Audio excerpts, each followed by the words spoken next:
Over 1 million people have left Florida in less than 3 years.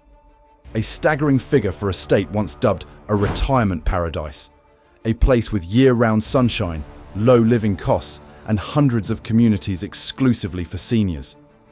What happened? I've had several people call me and say, my rent's just gone up $600. I can't pay it anymore. I'm going to be homeless. Without a shower, living in their car, trying to find, a way to make it without housing. So there's a lot of hardworking people out there. Amidst the city's heart, beneath rows of green palm trees and flashy tourist signs, stretches a long line of patched-up tents, where people who once had homes and jobs now only have a broken-down RV or a nylon sheet to shield them from the rain. The homelessness crisis is spreading like wildfire, plunging the resort town into a doom loop of decline. Soaring rents, insufficient healthcare subsidies, and a welfare system that can't keep up with the pace of migration. All of these create a golden trap where people are drawn in by illusions, only to be caught in a harsh reality. In today's video, we'll peel back the glamorous facade to see the real Florida, where tent cities, despair, and community breakdown are slowly taking over every street. If Walt Disney World is likened to the promised land for children, then Florida is Disneyland for seniors looking for a place to gently and happily conclude a long journey of life. In the 1980s, the wave of elderly migration from New York, Chicago, or Detroit to Florida wasn't for survival, but for a simple desire: to live out their remaining years in peace. They sold the house where they raised their children, packed a lifetime into a small truck, and settled in coastal towns like Sarasota or Fort Myers, where the sea breeze gently rustles through wooden awnings, and mornings begin with the familiar laughter of neighbors from the same generation. Florida at that time was not just a destination. It was the reward for a lifetime of hard work and sacrifice. Perhaps it's precisely because it was once so peaceful that the collapse of today's retirement paradise leaves such a painful aftertaste. Residential areas once shaded by coconut trees are now surrounded by glamorous resorts, high-rise hotels vying for ocean views, and real estate projects not meant for the masses. The simple single-story houses that once peeked out from behind blooming bougainvillea are now replaced by a golf course and a string of million-dollar apartments. Florida continues to grow, but no longer for the average retiree. That development is like a train setting sail, leaving behind all those who cannot afford a ticket. Adrift in uncertainty and despair. No one can say for sure how bad the problem is for seniors experiencing homelessness, but they all agree the numbers are going up. No one can say for sure how bad the problem is for seniors experiencing homelessness, but they all agree the numbers are going up, 1 to 9. According to the 2025 HUD report, over 31,000 people in Florida are living without permanent housing, and nearly a quarter of them are over 55 years old. The data isn't just about numbers, it's a deep cut into the heart of American society. Those who were once the backbone of the state now don't even have a roof over their heads to return to. So, what are the consequences? Those who were once the bedrock of America, retired workers, veterans, teachers, postal employees, are now being pushed to the sidelines simply because they can't keep up with rising prices. When rent exceeds retirement income, when homeowners' insurance doubles in just 1 year, when the process of applying for assistance becomes increasingly complex. No matter how diligent they once were, they can be swept away from their homes by that wave. Florida, once the promised land, now seems to be only a privilege for the wealthy. But what about those who once sweated for this land? Where do they live when every corner of the park is fenced off? How do they survive when their old apartment is demolished to build another luxury parking lot? If even what was once considered the final destination of a lifetime turns its back on the elderly, what future will be left for us, those who still hope for a peaceful old age? That question remains unanswered, And the horrifying truths haven't stopped at dry data figures. Because behind it lie red zones that bury the American dream, making even the police cautious about entering. When you mention Miami, memories often surface like a vibrant postcard. Sun-drenched avenues, Latin music echoing from outdoor cafes, and classic Art Deco buildings that seem untouched by time. A promised land filled with light and energy, where people dream of a leisurely old age amidst the waves and laughter. But those dreamy scenes now only exist in the memories of those who were once connected to the Florida of its golden age. Today, Miami is the most pronounced epicenter of the homelessness crisis in the southeastern United States. A place where dreams of a peaceful old age are being pushed to the margins, swept away by a pace of development that no longer caters to the vulnerable. According to data from Miami-Dade County, 2 out of every 5 homeless people are over 60 years old. Many people came here believing it would be the peaceful final chapter of their lives, but ended up under plastic tarps, in dead RVs, or worse, on freezing sidewalks. As the sun sets behind the coastal towers, Miami reveals a true face that no postcard has ever captured. A city divided between light and shadow. Behind the luxurious hotels with $500 dinners and multi-million-dollar complexes are areas that even the government avoids. In downtown and Overtown, once the heart of the city, nearly 9,000 people are now living without shelter, many of whom are seniors who can no longer afford the rising cost of living. More than just temporary gathering places, these neighborhoods have transformed into unofficial no-go zones, where even the police only dare to appear when absolutely necessary. They could no longer control the situation, as tent camps sprang up like mushrooms, and vice, brawls, and despair became the unwritten law. These are places that no visitor is encouraged to go near, and there are no specific plans for rescue either. In Orlando, the situation isn't any better either. Just a 15-minute drive from Disney World, the symbol of American happiness and dreams, an empty lot by the highway has become a shelter for hundreds of homeless people. There's no magic here. Only canvas tents, old cars, and scrap metal were used as shelters. Where endless joy was once promised, it is now a place of decline for those who once served in restaurants, hotels, and tourist areas, but are now pushed to the margins of society, losing their jobs, homes, and hope. Those restricted areas don't only exist in Miami or Orlando. In Jacksonville, bridges become overnight shelters. In Tampa, the Greyhound bus station is no longer a passenger transfer point, but rather the final stop for those with nowhere else to go. St. Petersburg, with beaches that once dazzled tourists, is now filled with tents for the elderly and sick, abandoned by an overburdened welfare system that has no room for anyone else. This is no longer an isolated incident. This is a fever spreading from the city centre to the suburbs, forcing residential areas to face a harsh reality. Florida is no longer a retirement paradise, but has become a survival hell. If even the most prosperous cities are no longer able to protect their own residents, then how much of the American dream is left for those who believed in it until the very end? There was a time when Florida was likened to the ultimate promised land, a place where middle-class workers and retirees hoped to spend their final years in warm sunshine, low cost of living, and a peaceful pace of life. With a modest pension or limited salary, many people once believed they could start over or finish with dignity. But that dream has now changed in the most undesirable way. Rental prices are increasing exponentially. In Tampa, a one-bedroom apartment now has an average rent of over $2,200 per month, which is nearly 3 times higher than a decade ago. In Miami, that number has exceeded $2,700, an exorbitant price not for amenities, but merely for temporary survival. Meanwhile, the average income of retirees and unskilled workers remained stagnant. As a result, thousands of people are forced to spend almost their entire income just to pay rent. They're not living, they're just trying to survive.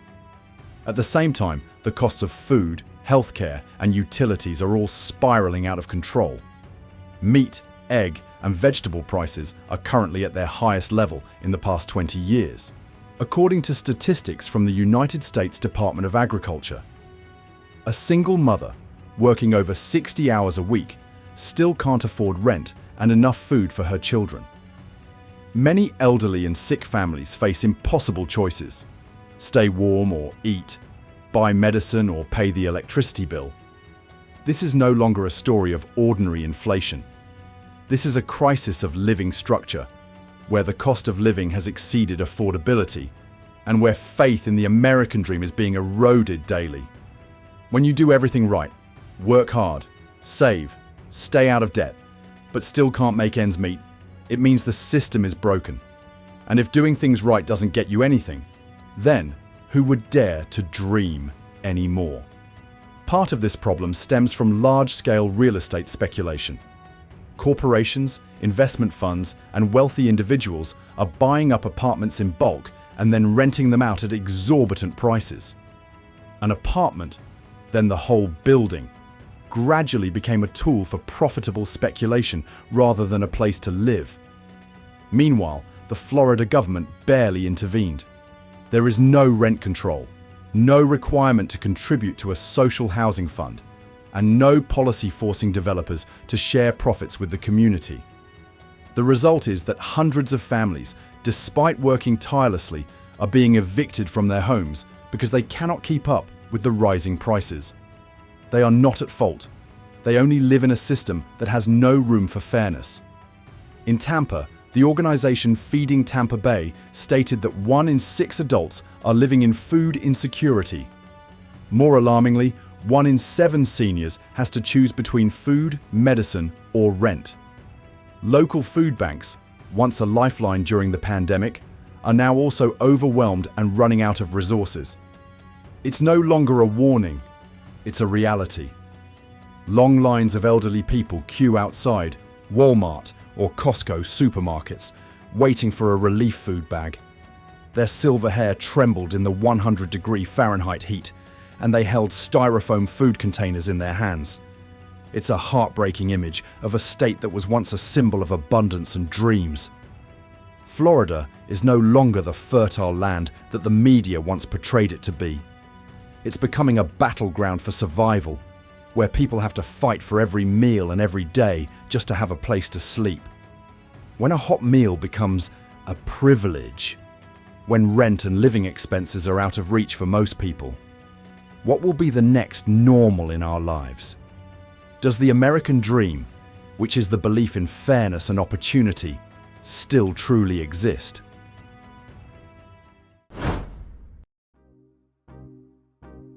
The social security system was once one of the cornerstones of American society. It's a promise that if you work hard, pay your taxes in full, and dedicate your life to the country, you won't be abandoned in your old age. But in Florida, once considered a retirement paradise, that promise is slowly becoming empty words. One of the reasons why more and more elderly people are becoming homeless is that the very system that should be helping them get back on their feet is becoming complex and cold to the point of indifference. Many housing assistance programs like Section 8, Medicaid, or Supplemental Security Income currently require a series of cumbersome procedures, strict conditions, and waiting times that can last for years. The elderly, who no longer have the strength to run around, are forced to struggle with electronic forms, outdated websites, and automated responses from the call center. In reality, the budget for housing assistance programs in Florida has been cut by nearly 12% in just 5 years, while demand has skyrocketed since the pandemic. The support lines are always, "Please call back later," while the application offices are closed or operating at a reduced capacity. The people who need the most help are often the ones with the least access to any kind of support. At a temporary camp near Jacksonville, a 63-year-old man who used to be a bus driver said he applied for housing assistance 3 years ago but has yet to receive a response. "The government is still helping, but not people like me," he said. "They help on paper, not on the sidewalk." And that was the quietest tragedy. No one really rejected them, but no one really came to help them get back on their feet either. They were legally left behind, silently, without a sound. When a system designed to protect the vulnerable becomes a barrier preventing them from accessing any life opportunities, it's no longer an individual's fault, but a simmering crack within society. And if no one repairs that crack, it will spread, not only shattering trust, but also sweeping away the very values that once defined America. If the very system designed to catch people when they fall is making them feel abandoned, perhaps we ourselves, this entire society, are the ones who need to be saved from the apathy that has crept into every corner of life.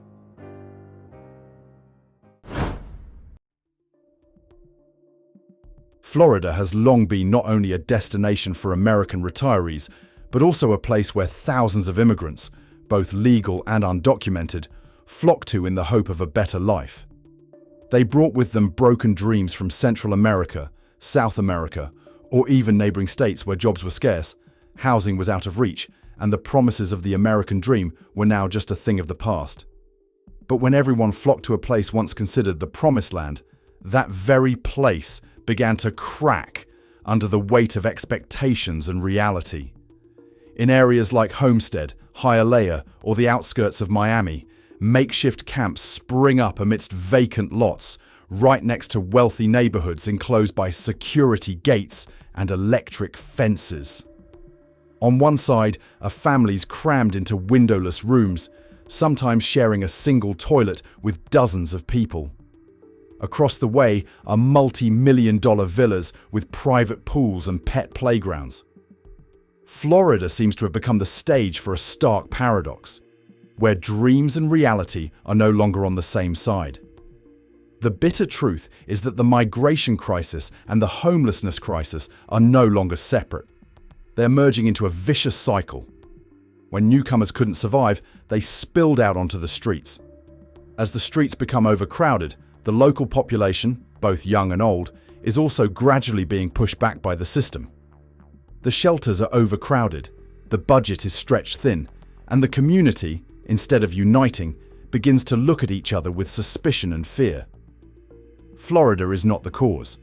It's not the wrong destination either. It's just a hot spot where America's fault lines intersect: housing, immigration, jobs, and aging. It all falls on the shoulders of the most vulnerable people, and they are all being pushed towards the line between existence and oblivion. If we only look at the numbers, this is a crisis. But if you look at each individual person within it, this is a bleeding wound right in the heart of the American dream. When people talk about support policies, many will envision them as a safety net, a system designed to protect those who fall. But what happens when the net itself is torn, or worse, not even there?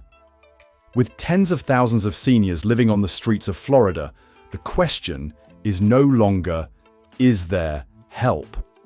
But rather, will there be enough for them to survive? Florida has programs to support the homeless. There is shelter. There is emergency assistance. I have Medicaid insurance. It has a HUD. But every part of that system is facing unprecedented pressure.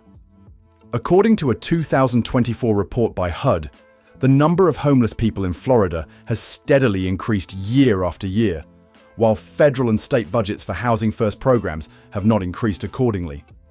Shelters are overcrowded, with many places limiting stays to just a few days. Not enough time for the homeless to find work, paperwork, or simply get a long enough night's sleep to recover. Subsidies, if any, are also often accompanied by complex paperwork processes. The elderly, the sick, and those unable to walk are often ineligible because they cannot complete the procedures. For those accustomed to living in an America where everything is orderly, the current confusion and inconsistency of the support system is not only physically difficult, but also a blow to their morale. The feeling of no longer being counted. Florida isn't lacking in policies, but it is lacking something more fundamental: the connection between policy and people. A system might work well on paper, but when it comes to reality, to people like the 60 7-year-old secretary who can't find a place to sleep. It becomes meaningless. Can a country like the United States, which has built systems like Medicare, Social Security, and housing for veterans, have you forgotten how to protect the very people who have dedicated their lives to the country? Do we still have the patience to invest in people? Or are we just patching up each gap with temporary fixes? When an earthquake passes, it's not the cracks in the ground that are the most frightening, but rather, it's the aftershocks, lingering, silent, and prolonged, that make everything that was already damaged more fragile than ever. The homelessness crisis in Florida is the same. The surface could be crowded tent cities along the highway, or elderly people sleeping in their cars on the side of shopping centers. But what remained after that? The cracks in trust, in community relations, in the very concept of decency that was once an integral part of the American dream, was a different story. In many neighborhoods, long-time residents are spontaneously erecting barriers, not to prevent theft, but to isolate themselves from a sense of unease that they themselves don't want to acknowledge. The police are gradually withdrawing from hotspots, not out of indifference, but because resources are no longer sufficient to control a reality that is spiraling out of control. Many schools near homeless encampments are reporting that students are dropping out because their families no longer have permanent housing. A new generation is growing up in a state of instability, not far away, but right in the land once promised to be the most peaceful. Small businesses, grocery stores, pharmacies, coffee shops, which are the lifeblood of local communities, are gradually closing down due to declining customer numbers, rising security costs, and an overall uncontrolled environment. The once bustling neighborhoods filled with smiles and greetings are now cold and silent, as if someone has turned down the volume of life. The division doesn't just stem from living conditions, but runs deep into emotions. People lose trust in the government, disconnect from their neighbors, and worst of all, lose the feeling that they are still part of something greater. And when trust is broken, no policy is enough to mend it. No number is enough to convince anymore. This crisis not only took away the homes of thousands of people, but also stole something more intangible yet precious from us. The feeling that America is a place where everyone deserves to live decently if they have worked hard, contributed, and maintained their community. So, if compassion is no longer an instinct, but a rare choice, what kind of society are we entering? We have just been through a journey, not to assign blame, not to hold anyone accountable, but to look squarely at a reality unfolding right in the heart of America. Where once was the dream destination of old age, now lies the backdrop of tattered tents, restless nights, and people living in invisibility. Florida is not alone. From Los Angeles to Portland, from Chicago to New York, similar scenes are repeating, like a crack running through the heart of a nation once built on values of community, compassion, and faith in the future. Perhaps none of us can fix an entire system, but just by daring to look, daring to ask questions, and daring to share, that's already an act against apathy, something that's silently destroying the social fabric from within. If you've ever witnessed something similar where you live, please leave a comment below. If you believe this story needs to be shared, please like, share, and subscribe, so we can continue to tell stories that should never have been forgotten. And don't forget to turn on notifications so you don't miss the next journeys that might make you look at the world around you with different eyes. This video was made with the aim of reflecting a realistic slice of society, based on public data, direct observation, and accounts from those involved. All content in the video is neutral analysis and does not represent any organization, individual, or political trend. We are not making absolute conclusions, condemning or blaming any party, but simply hope to open a space for reflection on what is happening around us, sometimes even when we don't want to see it. The stories are not told to scare anyone, nor to stir up unfounded anger, but to remind us that behind every number is a human being. Behind every makeshift tent lies a journey once full of hope.